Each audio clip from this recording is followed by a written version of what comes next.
നമസ്കാരം. സൂര്യദീപം അസ്ട്രോളജിയിലേക്ക് എല്ലാവർക്കും സ്വാഗതം. നമ്മളിന്ന് ഇവിടെ സംസാരിക്കുന്ന വിഷയം അനിഴം നക്ഷത്രത്തെ കുറിച്ചാണ്. അനിഴം നക്ഷത്രക്കാരുടെ 2026 വർഷം ചൈനീസ് അസ്ട്രോളജി പ്രകാരം എങ്ങനെയാണെന്നാണ് പറയുന്നത്. ചൈനീസ് അസ്ട്രോളജി എന്ന് പറയുമ്പോൾ സഹസ്രാബ്ദങ്ങൾ പഴക്കമുള്ള ഒരു ജ്യോതിഷ ശാസ്ത്രമാണ്. ഭാരതീയ സംസ്കാരം എന്ന പോലെ തന്നെ ചൈനീസിലും ഒരു സംസ്കാരമുണ്ട്. ഈ ചൈനീസ് കലണ്ടർ ഉപയോഗിച്ച് പല രാജ്യങ്ങളും ഇപ്പോഴും ജ്യോതിഷപരമായിട്ടുള്ള വിശകലനങ്ങൾ നടത്തുന്നുണ്ട്. അപ്പോൾ അനിഴം നക്ഷത്രമടങ്ങുന്ന രാശി ഇപ്പോൾ ചൈനീസ് അസ്ട്രോളജി പ്രകാരം എവിടെയാണ് സ്ഥിതി ചെയ്യുന്നതെന്നും അനിഴം നക്ഷത്രക്കാരുടെ സ്ഥിതി എങ്ങനെയാണ് ചൈനീസ് അസ്ട്രോളജിയിൽ വിലയിരുത്തിയിരിക്കുന്നതെന്നുമാണ് നമ്മളിവിടെ പറയുന്നത്. ഇപ്പോൾ ചൈനീസ് അസ്ട്രോളജിയിൽ കുതിര വർഷമാണ് നടക്കുന്നത്. അതായത് ഈ ചൈനീസ് അസ്ട്രോളജിയെ ഓരോ വർഷവും ഓരോ രാശിയായിട്ടാണ് കണക്കാക്കുന്നത്. നമ്മളുടെ ഇവിടെ 12 മാസങ്ങളെയാണ് രാശിയായിട്ട് കണക്കാക്കുന്നതെങ്കിൽ അവിടെ 12 വർഷങ്ങളായിട്ടാണ് കണക്കാക്കുന്നത്. ഇതിൽ കുതിര വർഷമാണ് നടക്കുന്നത്. അപ്പോൾ ഈ കുതിര വർഷത്തില് അനിഴം നക്ഷത്രക്കാർക്ക് സംഭവിക്കാവുന്ന കാര്യങ്ങളാണ് ഇവിടെ പറയുന്നത്. അതിനു മുമ്പായിട്ട് നമ്മുടെ ചാനൽ ഇതുവരെ സബ്സ്ക്രൈബ് ചെയ്തിട്ടില്ലെങ്കിൽ സബ്സ്ക്രൈബ് ചെയ്യുക, വീഡിയോയ്ക്ക് ലൈക്ക് ചെയ്യാൻ മറക്കരുത്. അതോടൊപ്പം തന്നെ നമ്മളുടെ പൂജയിലുള്ള പ്രാർത്ഥനയിൽ നിങ്ങളെ ഉൾപ്പെടുത്തണമെന്നുണ്ടെങ്കിൽ നിങ്ങളുടെ പേര്, നക്ഷത്രം, ജന്മവർഷം, തീയതി എന്നിവ കമന്റ് ബോക്സിൽ രേഖപ്പെടുത്തുക. ഈ അനിഴം നക്ഷത്രക്കാർക്ക് 2026 ആദ്യ ഭാഗത്ത് പ്രത്യേകിച്ച് വിദ്യാർത്ഥികൾക്ക് അകാരണമായിട്ടുള്ള ഒരു ഭയവും ഉദാസീനതയും എല്ലാം ഉണ്ടാകുന്നുണ്ട്. അതൊന്ന് തരണം ചെയ്ത് എടുക്കേണ്ടതുണ്ട്. അതിന് പ്രത്യേകമായിട്ടുള്ള ശ്രദ്ധ നിങ്ങൾ തന്നെ കൊടുക്കേണ്ടതാണ്. ചെറിയ കുട്ടികളുടെ മാതാപിതാക്കളാണ് ഇത് കാണുന്നതെങ്കിൽ ചെറിയ കുട്ടികളെയൊക്കെ ഒന്ന് ശ്രദ്ധിക്കേണ്ടതാണ്. അസുഖങ്ങൾ ഉണ്ടോ എന്നുള്ള ഒരു തോന്നലൊക്കെ നിങ്ങൾക്ക് ഉണ്ടാവുന്നതാണ്. അതിന്റെ ഒരു വിദഗ്ധ പരിശോധന നടത്തി അത് ഇല്ല എന്ന് ഉറപ്പ് വരുത്തി കഴിഞ്ഞാൽ മനസ്സിന് ശാന്തിയും സമാധാനവും ലഭിക്കുന്നതാണ്. ഏറ്റെടുത്ത ദൗത്യം ലക്ഷ്യപ്രാപ്തിയിൽ എത്തിക്കുവാൻ പ്രവൃത്തി പരിചയമുള്ളവരെയൊക്കെ നിങ്ങൾ നിയമിക്കുന്നതാണ്. നിങ്ങളുടെ ബിസിനസ്സിലൊക്കെ ചില ദൗത്യങ്ങളൊക്കെ നിങ്ങൾ ചെയ്യുന്നുണ്ട്. നിങ്ങൾക്ക് ഇതുവരെ പരിചയമില്ലാത്ത ചില കാര്യങ്ങളൊക്കെ നിങ്ങൾ ചെയ്യാൻ സാധ്യതയുണ്ട്. അതിനായിട്ട് അതിൽ അറിവ് സിദ്ധിച്ച ആൾക്കാരെയൊക്കെ ജോലിക്ക് വയ്ക്കുന്നത് വളരെ നല്ലതാണ്. നിങ്ങളുടെ ഒരുപാട് കാലമായിട്ട് കേസിൽ കിടന്നിരുന്ന പൂർവിക സ്വത്തൊക്കെ ലഭിക്കുന്നുണ്ട്. എങ്കിലും അത് ഒരു വിട്ടുവീഴ്ച മനോഭാവത്താൽ അതിനൊരു തീർപ്പ് എന്ന രീതിയിലായിരിക്കണം നിങ്ങളത് കൈപ്പറ്റേണ്ടത്. ജീവിത യാഥാർത്ഥ്യങ്ങളെ മനസ്സിലാക്കി നിങ്ങൾ ആത്മനിയന്ത്രണത്തോടു കൂടി ചെയ്യുന്നതെല്ലാം ലക്ഷ്യപ്രാപ്തിയിൽ എത്തുന്നതാണ്. ഉദ്യോഗസ്ഥർക്കൊക്കെ ചുമതലകളും സമ്മർദ്ദവും ഒക്കെ കൂടുന്ന ഒരു വിഭാഗത്തിലേക്കൊക്കെ ഉദ്യോഗമാറ്റം ഉണ്ടാകാനുള്ള സാധ്യതയുണ്ട്. അതുകൊണ്ട് തന്നെ മാനസികമായിട്ട് നിങ്ങൾ തയ്യാറെടുക്കേണ്ട ഒരു സമയമാണിത്. ആദ്യത്തെ ഒരു കാൽഭാഗം കഴിയുമ്പോഴേക്കും പറയുന്ന വാക്കുകളൊക്കെ ഫലപ്രദമായിട്ടുള്ള രീതിയിൽ പ്രാബല്യത്തിൽ വന്നു ചേരുന്നതാണ്. അതുകൊണ്ട് തന്നെ നിങ്ങൾക്ക് ആശ്ചര്യം അനുഭവപ്പെടുന്നതാണ്. മഹത് വ്യക്തികളുടെയൊക്കെ ആശയങ്ങള് ജീവിതത്തിൽ പകർത്തി അത് മറ്റുള്ളവർക്ക് മാതൃകയാക്കി തീർക്കാനൊക്കെ നിങ്ങൾ ശ്രമിക്കുന്നതാണ്. ഉദ്യോഗസ്ഥരൊക്കെ അവരുടെ നടപടിക്രമങ്ങളിലുള്ള ആത്മാർത്ഥതയും നിഷ്കർഷതയും നിശ്ചയദാർഢ്യവും ലക്ഷ്യബോധവും ഒക്കെ മറ്റുള്ളവർക്ക് മാതൃകാപരമാകുന്നതിൽ അഭിമാനം തോന്നുന്നതിനുമുള്ള ഒരു സാഹചര്യമൊക്കെ ഉണ്ടാകുന്നതാണ്.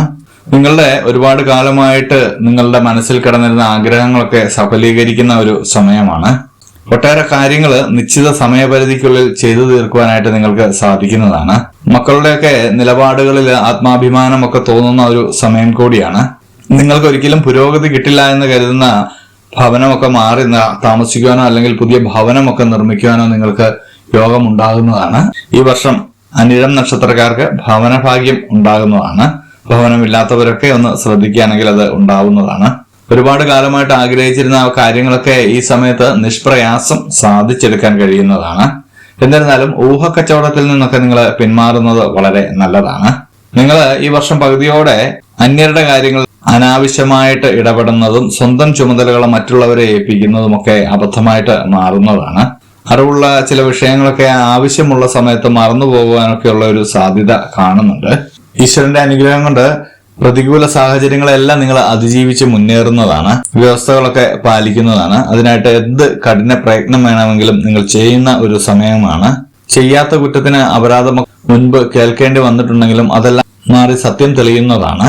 നിങ്ങളുടെ നിരപരാധിത്വം പുറത്തു വരുന്നതാണ്. ഔചിത്യപരമായിട്ടുള്ള സമീപനത്തില് അന്ത്യനിമിഷത്തിലൊക്കെ നിങ്ങൾക്ക് അർഹമായിട്ടുള്ള ഒരു അംഗീകാരമൊക്കെ ഉണ്ടാകുന്നതാണ്. നിങ്ങൾക്ക് ഈ വർഷം പകുതിക്ക് ശേഷം സമർപ്പിക്കുന്ന പദ്ധതികളെല്ലാം വിജയത്തിൽ എത്തുന്നു എന്നുള്ളതാണ് കാണുന്നത്. വിദ്യാർത്ഥികളെ സംബന്ധിച്ച് ഈ വർഷത്തിന് പകുതിക്ക് ശേഷം വളരെ നല്ലൊരു മാറ്റമാണ് കാണുന്നത്. ആഗ്രഹിച്ച വിഷയങ്ങളിലൊക്കെ പഠനത്തിന് ചേരുവാൻ നിങ്ങൾക്ക് സാധിക്കുന്നതാണ്. സ്കോളർഷിപ്പോട് കൂടിയൊക്കെയുള്ള ഒരു പഠനം നിങ്ങൾക്ക് ലഭിക്കുന്നതാണ്. ഉദ്യോഗാർത്ഥികൾക്കൊക്കെ ഉദ്യോഗമൊക്കെ ലഭിക്കുന്ന ഒരു സമയമാണ്. വിദേശ യാത്രയൊക്കെ ആഗ്രഹിക്കുന്നവർക്ക് അതൊക്കെ സഫലമാകുന്നതാണ്. വിദേശ ജോലിയൊക്കെ ലഭിക്കുന്നതാണ്. സർക്കാർ ഉദ്യോഗം ആഗ്രഹിക്കുന്നവർക്കും ഈ വർഷം അതിന് സാധ്യത കാണുന്നുണ്ട്. ന്യായമായിട്ടുള്ള ആവശ്യങ്ങളൊക്കെ പരിഗണിച്ച് നടപ്പാക്കിയ മേലധികാരിയോട് ആദരം നിങ്ങൾക്ക് തോന്നുന്നതാണ്. പലപ്പോഴും ചില സങ്കീർണമായിട്ടുള്ള പ്രശ്നങ്ങളൊക്കെ നിങ്ങൾക്ക് ഉചിതമായിട്ടുള്ള ഒരു തീരുമാനം സ്വീകരിക്കാനായിട്ട് സുഹൃത്ത് സഹായം തേടുന്നതാണ്.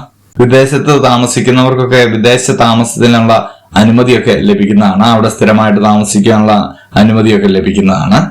കലാകായിക രംഗത്ത് മത്സര ഇനങ്ങളിലൊക്കെ പങ്കെടുക്കുവാനും അതിന്റെ പരിശീലനം ആരംഭിക്കുവാനും ഒക്കെ നിങ്ങൾക്ക് സാധിക്കുന്നതാണ്. പൊതുജനങ്ങളുടെ ആവശ്യം മാനിച്ച് ബിസിനസ്സിലൊക്കെ നിങ്ങൾക്ക് വേണ്ട മാറ്റങ്ങളൊക്കെ നിങ്ങൾ വരുത്തുന്നതാണ്.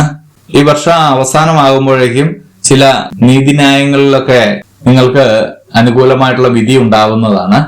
ഒരുപാട് കാലമായിട്ട് കിടന്നിരുന്ന കേസുകളൊക്കെ തീർന്നു പോകുന്നതാണ്. കുടുംബത്തിലെ അഭിപ്രായ വ്യത്യാസമൊക്കെ പരിഹരിച്ച് ആഹ്ലാദ അന്തരീക്ഷമൊക്കെ സംജാതമാകുന്നതാണ്. നിങ്ങളുടെ വിവാഹ സമയം ഈ വർഷം അവസാനമാണ്. ഈ അവസാന ഭാഗത്ത് വിവാഹമാകാതിരിക്കുന്നവരൊക്കെ വിവാഹത്തിന് ശ്രമിക്കുന്നത് വളരെ നല്ലതാണ്. മുടങ്ങിക്കിടക്കുന്ന വഴിപാടുകളൊക്കെ നിങ്ങൾ ചെയ്തു തീർക്കുവാൻ നിങ്ങൾക്ക് സാധിക്കുന്നതാണ്. സമ്മാന പദ്ധതികളിലും നറുക്കെടുപ്പിലും ഒക്കെ ഈ അവസാന ഭാഗം, ഈ വർഷത്തിന്റെ അവസാനം നിങ്ങൾക്ക് വിജയിക്കുവാൻ കഴിയുന്നതാണ്. ലോട്ടറി ഭാഗ്യമൊക്കെ ഉണ്ടാകുന്ന ഒരു സമയമാണ്. സാമ്പത്തികമായിട്ട് വളരെ മേന്മയുള്ള ഒരു സമയമാണ് ഈ വർഷത്തിന്റെ അവസാനം. ഈ അനിഴം നക്ഷത്രക്കാരുടെ 2026 ചൈനീസ് അസ്ട്രോളജി പ്രകാരമുള്ള ഫലങ്ങൾ എടുക്കുകയാണെങ്കിൽ ഒരു ഗുണദോഷ സമ്മിശ്രമായിട്ടുള്ള ഫലങ്ങളാണെങ്കിലും രണ്ടാം പകുതിയിൽ ഗുണങ്ങളേറെയുള്ള സമയമാണ്. സാമ്പത്തികമായിട്ടൊക്കെ മെച്ചപ്പെടുന്ന ഒരു സമയമാണ്. അപ്പോൾ പ്രാർത്ഥനയോടെ മുന്നോട്ട് പോവുക. എല്ലാ ഐശ്വര്യങ്ങളും ഉണ്ടാകും. അപ്പോൾ ഇതുപോലുള്ള അറിവുകൾക്കും വിശേഷങ്ങൾക്കുമായിട്ട് എന്റെ ചാനൽ സബ്സ്ക്രൈബ് ചെയ്യുക. ഇനി മറ്റൊരു വീഡിയോയുമായിട്ട് നമുക്ക് വീണ്ടും കാണാം. നന്ദി, നമസ്കാരം.